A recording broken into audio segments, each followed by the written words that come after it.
सुप्रभात। मैं जगेंद्र राणा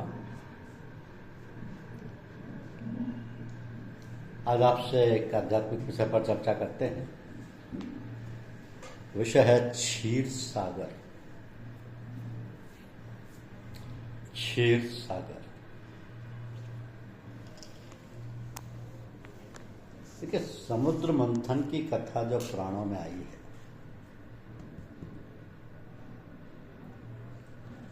तो पुराणों की सारी कथाएं आध्यात्म तत्व से भरी हैं। उनके भीतर आध्यात्म रहस्य छुपा हुआ है। बिना अनुभवी ज्ञान के इनका गूढ़ तत्व समझ में नहीं आता।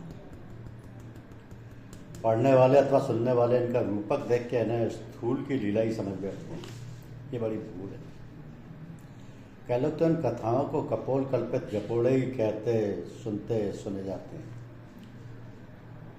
वो ऐसा नहीं सोचते कि इस पृथ्वी पर अथवा भूमंडल के अतिरिक्त जितनी और पृथ्वियां इस ब्रह्मांड में हैं, उनमें किसी प्राणी का स्थूल शरीर नहीं होता। फिर आत्मदेश में लक्ष्मी जी, शेषनाग और नारायण के स्थूल आकार कैसे हो सकते हैं? क्षीर सागर को दूध का समुद्र ही अगर मान लिया जाए, तो ये दूध का समुद्र किसके आधार पर तरंगे ले रहा है और किसके ऊपर टिका है? जब प्रलय कांड ने सारे पदार्थों को, सारी ही पृथ्वियों को मिटा डाला, तो क्षीर सागर का जल तत्व कैसे रह गया?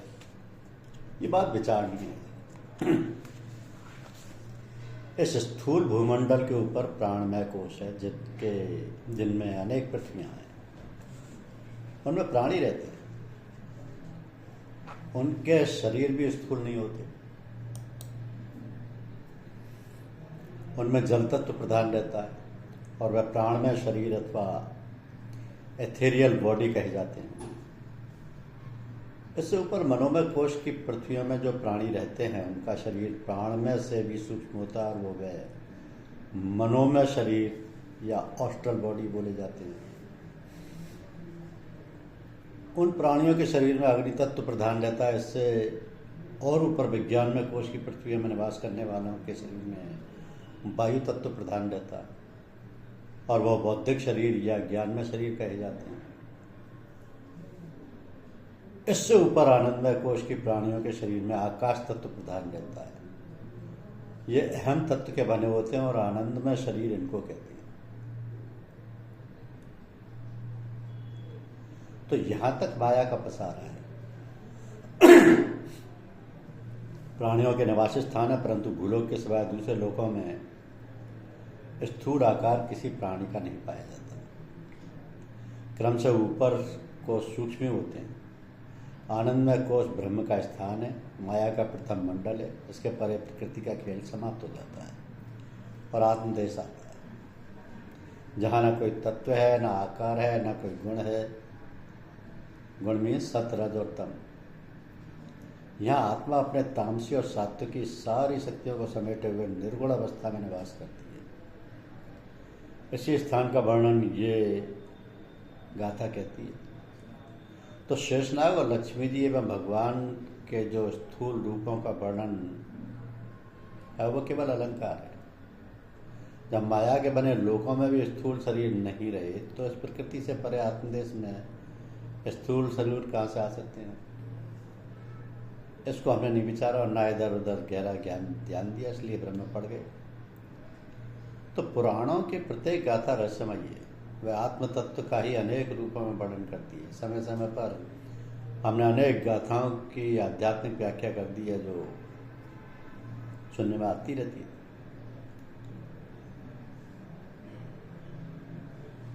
तो समुद्र मंथन की गाथा का भी आध्यात्मिक रहस्य है। अब आत्मा से आनंद फूट के जो उसके चारों ओर बिखरा रहता है, इसी का नाम क्षीर सागर है। आत्मा हृदय देश में रहता है, इसलिए ब्रह्मांडीय हृदय को ही क्षीर सागर कहते हैं। इस स्थान पर आत्मा तामसी व सात्विकी शक्तियों का संग ले अपनी निर्गुण और निर्विकार अवस्था में शयन करता है। प्रलय काल में पुरुष सुसुप्त अवस्था में चला जाता है।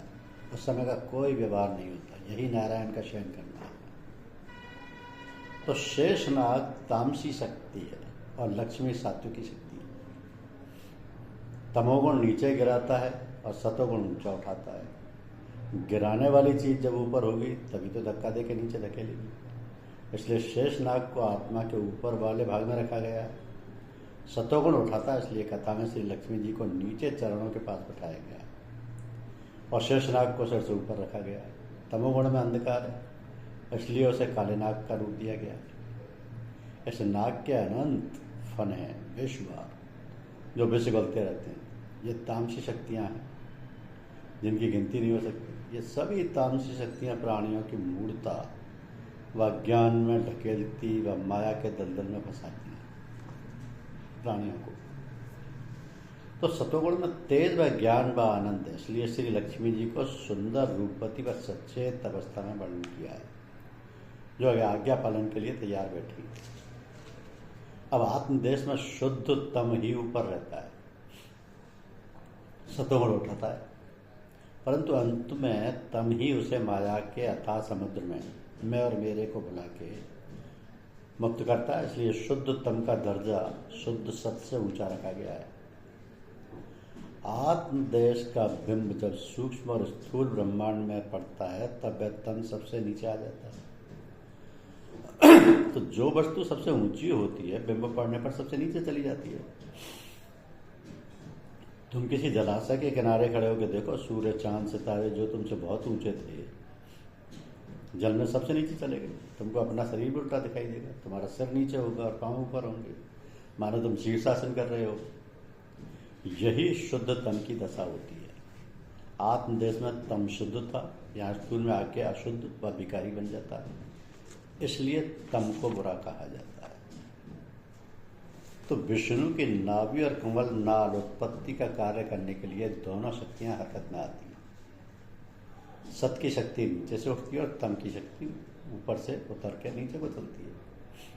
इन दोनों की टक्कर आत्मा के बीचों बीच में होती है, ये नाभि है। इसके टकराने से एक और नवी शक्ति बन जाती है जिसका नाम रज है। रज में चंचलता है, ठहराव नहीं, शांति और आनंद नहीं। इसकी धार फूटते ही आनंद और क्षीर सागर को त्याग के उसके परे हो जाती है। इसी का नाम कमलनाल है। रचना करने के लिए शक्ति जब नीचे उतरती है तो कारण सूक्ष्म और स्थूल ब्रह्मांड में स्थान स्थान पर ठहरती हुई वह अपने केंद्र स्थापित करती हुई आती है। इन्हीं शक्ति के केंद्रों को कमल, पुष्प व चक्र यौगिक भाषा में बोला जाता है। और रजोगुणी शक्ति ने आनंद सागर से बाहर आकर जो प्रथम अपना स्थान बनाया उसी को यहाँ कमल पुष्प कहा गया। तो ब्रह्म और उसके मुख व भुजाएं, सत, रज और तम रूपी ये तीनों शक्तियां प्रकृति बोली जाती है। ये जिस चैतन्य आत्मा के आधार पर अपना कार्य करती हैं उसे पुरुष कहा जाता है। इन दोनों पुरुष और प्रकृति के संगम से ही सृष्टि बनती है। जगत की प्रत्येक वस्तु में, चाहे वो स्थूल हो या सूक्ष्म, जड़ हो या चेतन, इन दोनों का जौहर या सार मिला देखकर प्रकृति रूप बनाती है और पुरुष उस रूप में व्याप्त हो उसे चेतनता देता है। इसी प्रकार यहाँ का सारा कारोबार चल रहा है।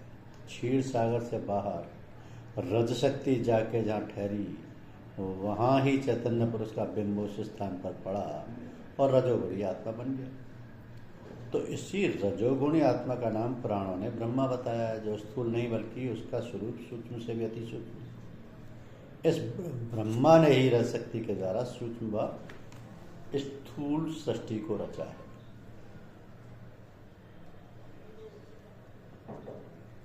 तो मुख व भुजाएं आत्मा में जो ज्ञान रहता है वह 4 प्रकार का होता है, जिसको ऋग, यजु, साम और अथर्व कहा जाता है।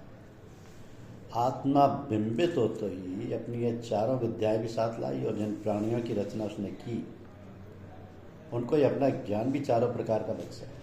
यही ब्रह्मा के चतुर्मुख कहे गए। चारों दिशाओं में उसकी शक्ति काम कर रही थी, यही उसकी 4 भुजाएं बोली। तो अपना स्वरूप, अपने कर्तव्य जानने की चिंता क्षीर सागर में आत्मा निर्लेप और निर्विकार था। यहाँ के रजोगुणी आवरण उस पर छा गया, तो विकारी बन गया। अहम तत्व और महत तत्व ने आत्मा पर 2 गिलाफ चढ़ा दिए। उसे अपना स्वरूप भासने लगा। यही अहम तत्व का विकार था और उस अहम तत्व व अहम के कर्तव्य के लिए महतत्व में उथल पुथल होना दूसरा विकार या पर्दा था। तो महतत्व ज्ञान शक्ति या बुद्धि का नाम है। तो रजोगुणी आत्मा ब्रह्मा उस रजोगुणी शक्ति की धार के सहारे अपने अहम की खोज करने लगा। पर रजोगुण से तो आत्मा का न ज्ञान होता है, ना उसका साक्षात्कार होता है। ये काम तो केवल सतोगुण ही कर सकता है। इसलिए ब्रह्मा फेल हो गया, वो थक के विनय करने लगा। प्राणी चारों ओर से निराश और थके तो जब ऐसी विनय करता है तो आत्मा उसके समीप आ जाती है और उसे प्रेरणा देती है। इसी का नाम आकाशवाणी है, जो बाहर से नहीं अपने अंतर ही से हृदयाकाश में फूटती है। तो ब्रह्मा ने इस आदेश को सुना। रचना करने के लिए शक्ति भी उसे मिली। इस शक्ति ने महतत्व से कुछ नीचे उतर के एक स्थान बनाया, जिसके अंदर संकल्प शक्ति को भर दिया। ये ब्रह्मांडीय मन बन गया। इस मन से संकल्प फूटने लगे और इन संकल्पों के बाहर आते ही इन्हीं संकल्पों के अनुसार मूर्तियों का प्रादुर्भाव होने लगा। आत्मा भी उसमें बिंबित होती चली गई, परंतु इस समय तमोगुण की मात्रा अधिक आई। ये सब तामसी भाव व तामसी कर्मों वाले हुए। ब्रह्मा को यह पसंद नहीं आया। कारीगर ने चीज़ें तो बनाई, परंतु वह खुद ही उसको अच्छी नहीं लगी। ब्रह्मा अपनी त्रुटियों को ढूंढने लगे, परंतु बुद्धि पर तमोगुण छाया हुआ था। कुछ रजोगुण उथल पुथल अंतर में मचा रहा था, उसकी समझ में कुछ नहीं आया। उसने हताश होकर फिर विनय किया, आदेश मिला तब करो, तब यह बेकार हमारे अंदर से जा सकते हैं। तो ब्रह्मा ने तब किया। तब से तमोगुण और रजोगुण क्षीण होते गए और सतोगुण बढ़ता गया। सत्य में ज्ञान है, प्रकाश है, आनंद है। सत्य प्राणी को उठाता है और आत्मा के स्थान तक पहुंचाता है। इसी के द्वारा साक्षात्कार व दर्शन मिलता है। सत्य के उदय होते ही सद्विचार आने लगते हैं, सत्कर्मों में प्रवृत्ति होने लगती है।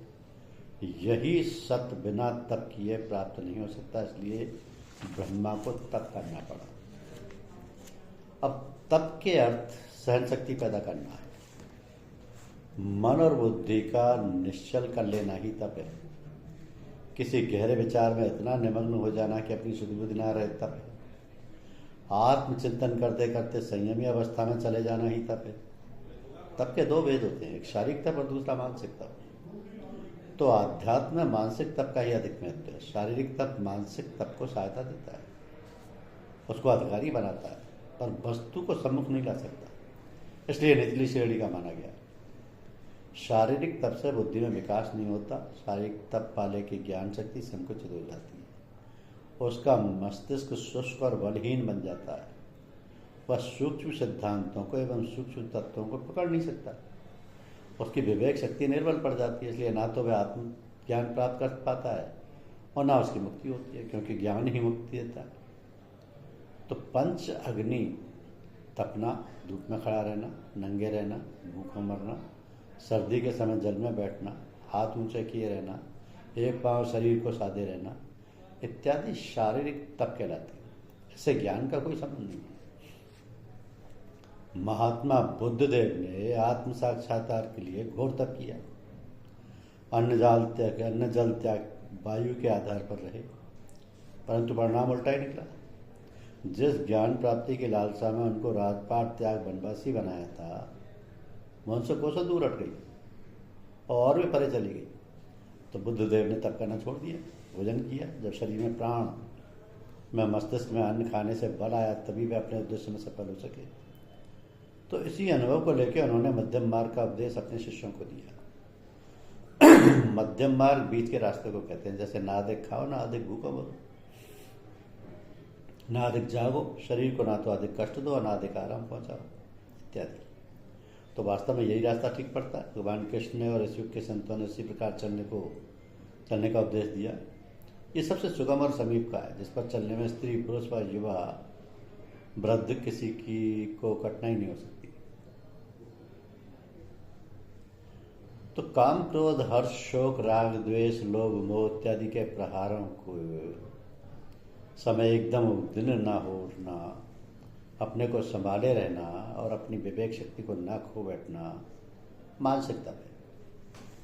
शारीरिक तपों से विशेष संबंध न रख के जो साधक इन मानसिक तपों की ओर अधिक ध्यान देता है, वही फलीभूत होता है। शरीर को किसी प्रकार का कष्ट ना देते हुए उसे सुख में रखते हुए जो जिज्ञासु अपने मन को कसे रहता है, इन कामादि के धक्कों से विचलित नहीं होता, मन व बुद्धि को भगवत चिंतन की ओर खींचे रहता है, वही यथार्थ तपस्वी और उसी के भाग्य की ये वस्तु यानी आत्म तत्व है।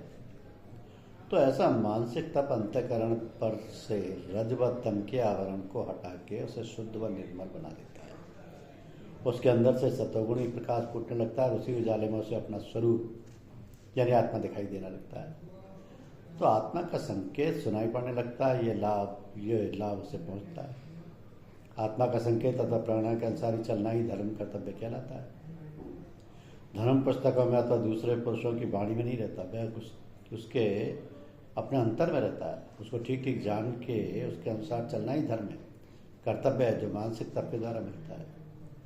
तो ब्रह्मा ने ऐसे ही तप किया और इस तप के द्वारा उनका तम दब के गौड़ बन गया और सत्य प्रदान हो गया। अब सात्विकी संकल्प उनके मन से फूटने लगे और उनसे दैवी सृष्टि का प्रादुर्भाव हुआ।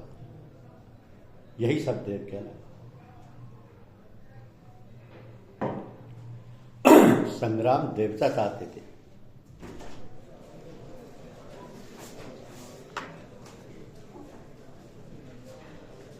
कि सारे प्राणी शुभकर्मी और सात्विकी विचार के हो जाएं, और दैत्य इसके विपरीत सबको चलाना चाहते थे। ऐसी खींचातानी देवासुर संग्राम बोला जाता है। आसुरी शक्तियां प्रबल और तादाद में अधिक होती हैं, वे नीचे गिराने वाली और पतन करने वाली होती हैं, इसलिए उनका धक्का जोर का लगता है और जीव उनके प्रभाव में जल्दी आ जाता है। इसलिए सात्विकी शक्तियां तादाद में कम और उठाने वाली होती हैं, उनका काम थोड़ा कठिन हो जाता है। आसुरी शक्तियों की विजय होती है और देवी शक्तियों का राज्य छिन जाता है।